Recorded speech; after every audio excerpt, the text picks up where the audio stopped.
What's happening in Gaza City with Congressman Keith Self from Texas, who served our country for 25 years before retiring with the rank of Lieutenant Colonel. Today he's a member of 3 House committees, including the Foreign Affairs Committee. He represents the 3rd Congressional District of Texas.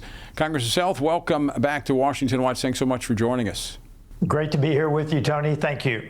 I want to get to the topic of Turkey here in just a moment, but the news today focusing on Israel and their continued effort to go after Hamas in Gaza City, more refugees leaving, but then we have the EU taking actions against them. What's the latest?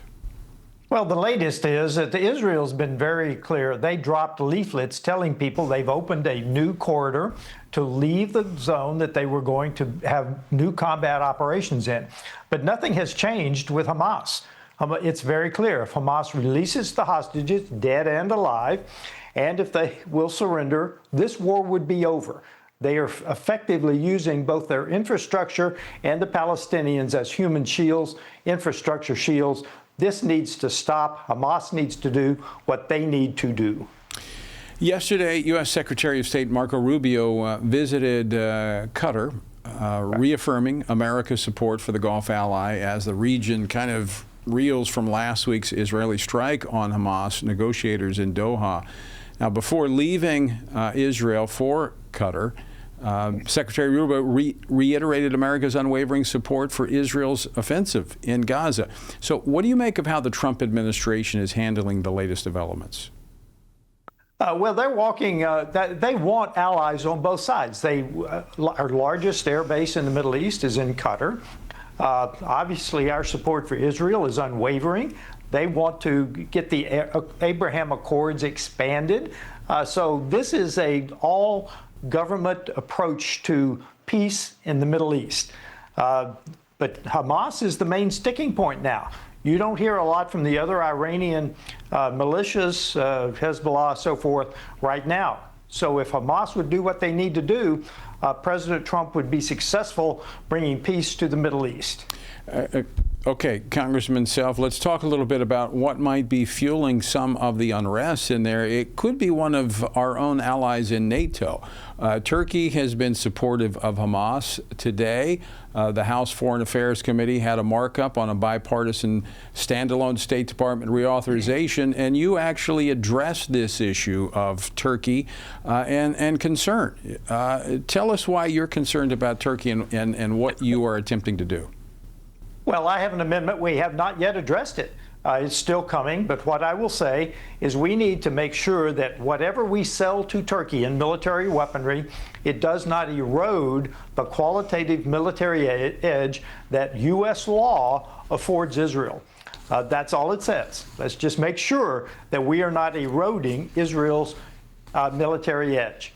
But I also have an amendment on the NDAA that says we need to make sure that Turkey is not harboring or supporting Hamas inside Turkey.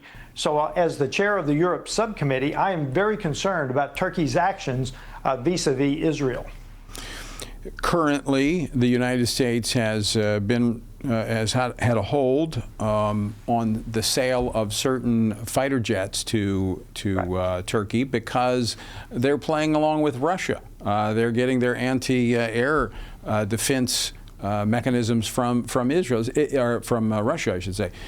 So it appears that they're a NATO ally, but they're playing both sides. Well, they are a very important NATO ally. They have the 2nd largest army in NATO. They do participate in NATO operations. So they're a valued ally, but they need to decide, are they going to be a European NATO ally? Are they going to play in Syria? They're going to play with Hamas? So Turkey needs to decide. We held a hearing on this whole issue, on the Turkey issue. I encourage Turkey to decide to be a strategic ally in NATO to actually advance NATO priorities, which is peace in the Middle East. But given the unrest that they kind of fomented there in Syria, I mean, it was a place that was already troubled, but they're very much linked to what has happened there. And in many ways, it appears that they're positioning themselves against Israel, even in Syria. Well, they are. Turkey and Israel, there is a vacuum in Syria today. We still don't know if this head of government in Syria is going to be successful. So this is the international play in Syria today. Is Turkey or Israel going to find common ground to make a stable Syria? I won't say peace, but at least a stable Syria. They need to do that. That's an important issue. And back to your air defense system, Turkey has said they're not selling the 400 system that they got from Russia. And as long as they don't, the U.S. should not provide them F-35s. One final question for you, Congressman Self. I think another amendment that you offered, I think it was on the NDAA, may have been in the foreign authorization, was regarding U.S. Commission on International Religious Freedom, which I previously served as chairman on.